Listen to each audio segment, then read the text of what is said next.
Well, after 3 clips or so, 3 video clips of the same artist, you probably have an idea who the he. Yeah, so he's a he. Who he's a he is.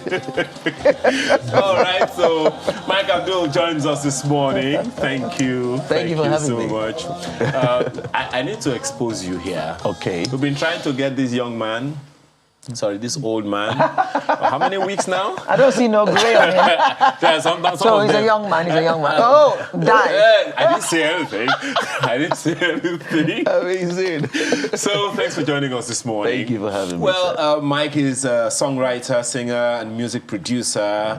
I don't know why he didn't add a music entrepreneur as well, because I know he is one. He is a member of the famed gospel music group Midnight Crew. Yes, please. But as an individual, he's enjoyed great reviews and recognition across borders. He's released a new song which you just heard. Kodamida. Yes, sir. Someone was asking, what does it mean? Yeah. Don't say someone. Because her Yoruba is not that deep. I guess. After us. She's a worry babe. Kodamida. Yes, so Kodamida means he's been faithful. He has not left me to He didn't create me well. He didn't create me good. No. There's also that. Okay.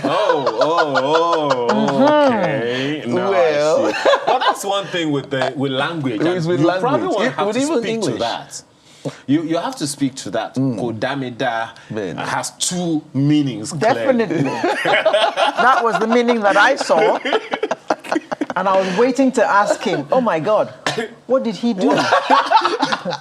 That you didn't what like. was missing? Yes. No. It's, well, I think it happens even in English language, you know, where you can have the same word, probably even have the same spelling, but different meanings. So it's the same thing here.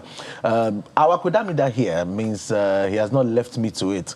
Kodamida. You understand what I'm saying? He didn't leave me to it. Okay. He has been faithful. You know, he's been there for me. That's what our Kodamida means.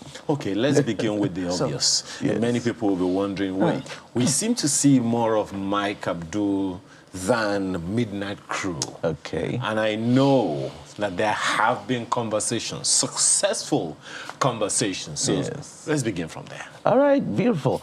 Well, Midnight Crew is Midnight Crew. Midnight Crew is still here. I mean, I wouldn't play an Igwe song and say it's by Patricia King. It's still by Midnight Crew. Midnight Crew is an entity, it's a legal entity. We worked, you know. And, you know, but as you grow older, you seem to grow apart because you have individual concerns, which becomes more pressing, you know, especially in the area of marriage. You have to attend to family and all that, you know, basically. We have some of us not based in Nigeria any longer, you know, they're in the UK, you know, so how making can sure you say family that works. there is still Midnight Crew when some are now in diaspora? Once we wake up tomorrow and decide that we're putting something together, that's it. It's Midnight Crew. Of course, I mean, technology makes that possible. That's you can be anywhere in the world and still make music together. Yes, please. Well, you can also speak to something that I know that with me you will come up with. And that is the fact that, you know, hitherto, 80s, 90s, Fuji was alien to gospel. And gospel was alien to Fuji. Amazing. So, how did you go to hell to bring... Oh, my word. Well, Fuji was considered to be like village kind of music. Yes. Kind of.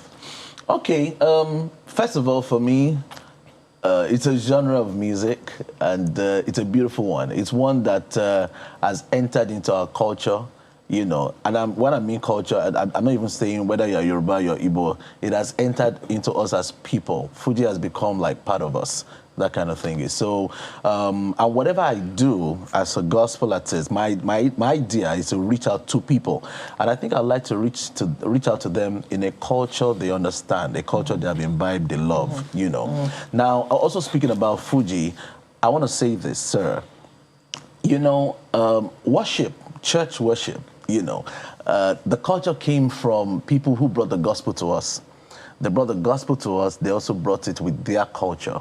They taught us, oh, this is the way we sing. You raise your hands and do this. This is how we do it here. You know, on the flip side, I'm thinking that if the gospel came from us to them, Fuji would have been their praise worship. Apala would have been their... It could have been high life.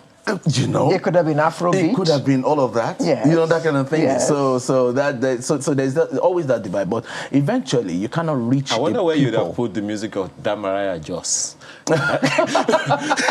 First of all, what do you call his kind of music?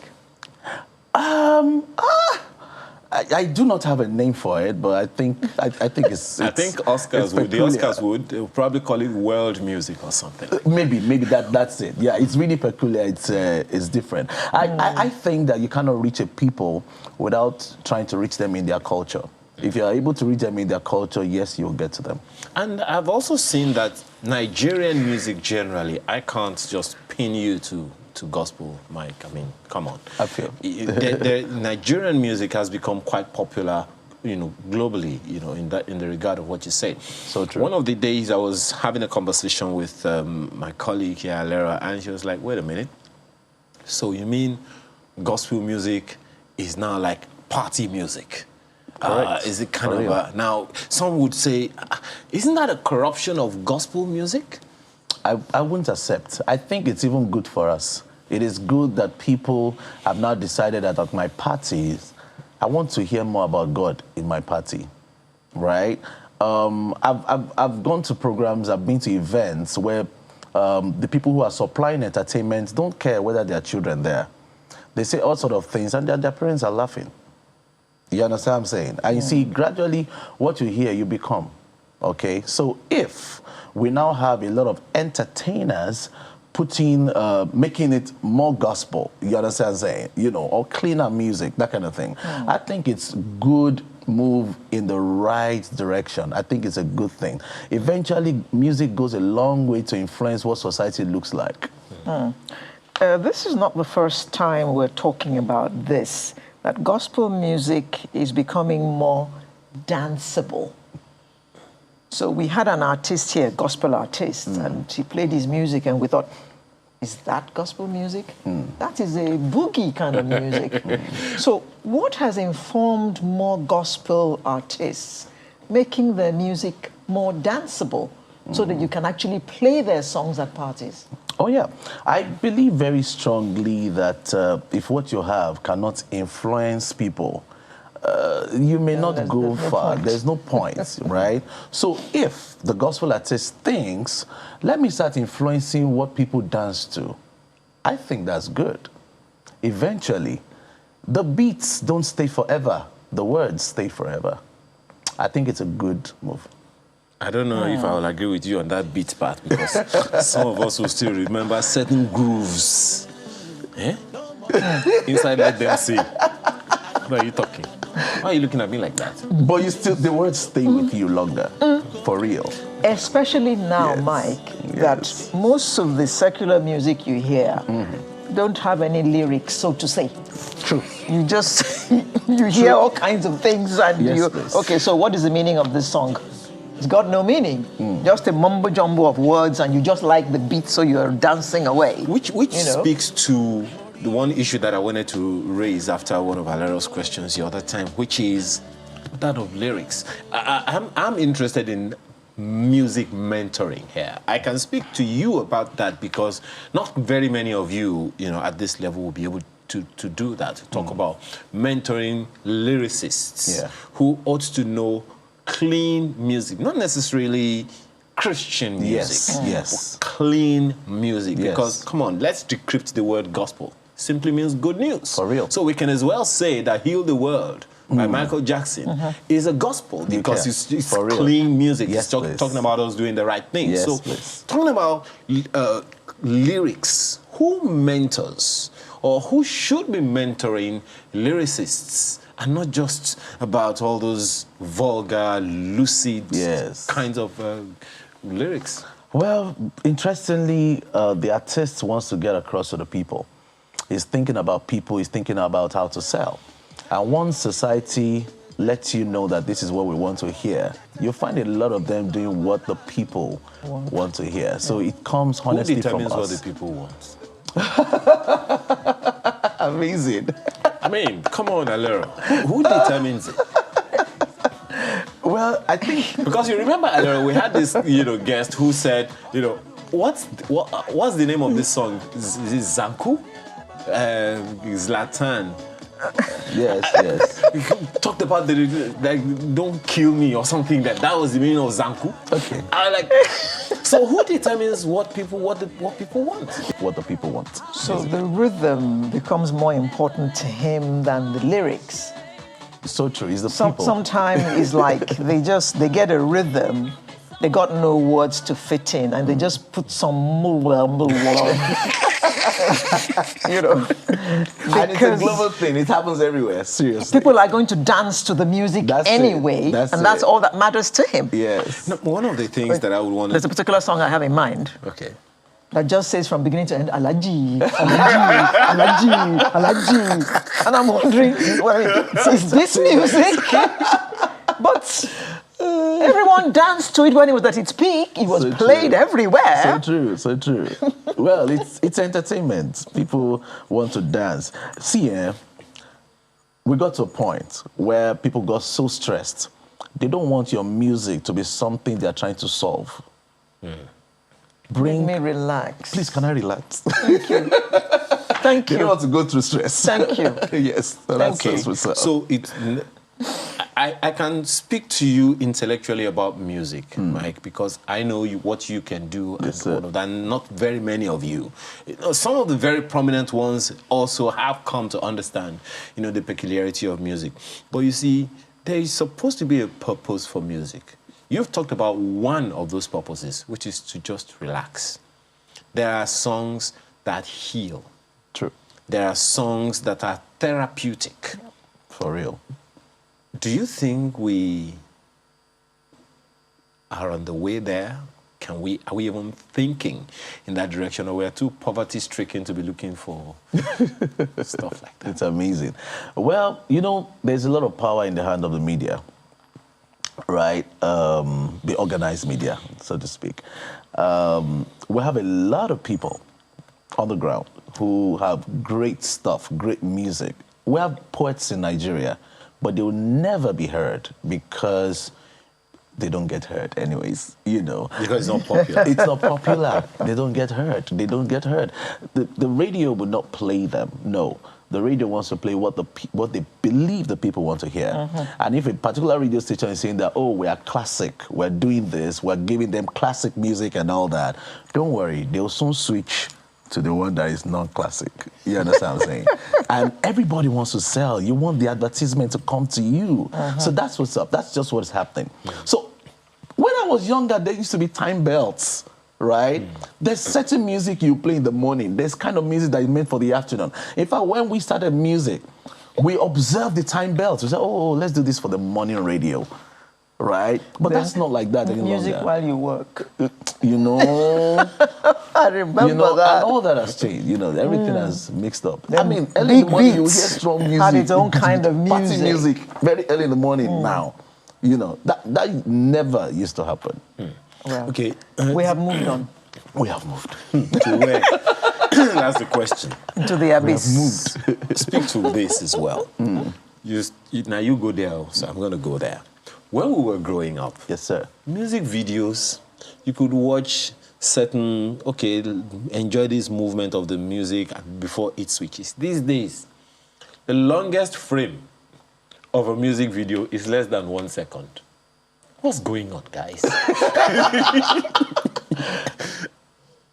People, the attention lifespan has changed. It has reduced. We don't have time. We don't have time. We don't have time. I like that. I like that. Even on stage as an artist, you can play an intro for 15 minutes. Then, now, intro, we don't have intro again. You have to impress the people in the first 15 seconds. If you don't do that in first 15 seconds, we're gone. You lost them. You've lost them. Yeah. Well, it also speaks to something a little more challenging. The attention span you talked about, there was a research, I think about 2015 or so. 8 seconds, human attention span. 8 seconds. So maybe it's shorter now, I don't even know. Okay. Now, Kodamida, that's your latest. Yes. Good. He didn't leave me to it. Benny. He's faithful. He is faithful. What led to that song? What happened that led to it? Amazing. It's actually a French story.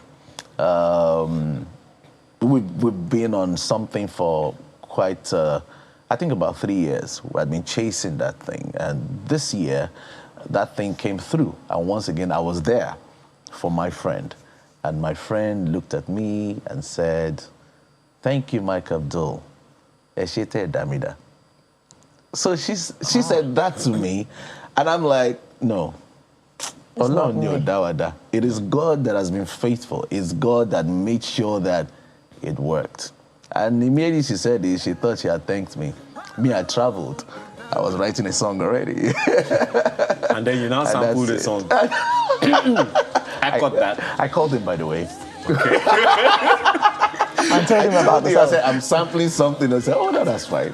Because it's actually very, very fitting. It's actually from Larry Teriba's a song. Yes. Exactly. And, that he now said, okay, that was a prayer. But this one is now a declaration. That you have done it.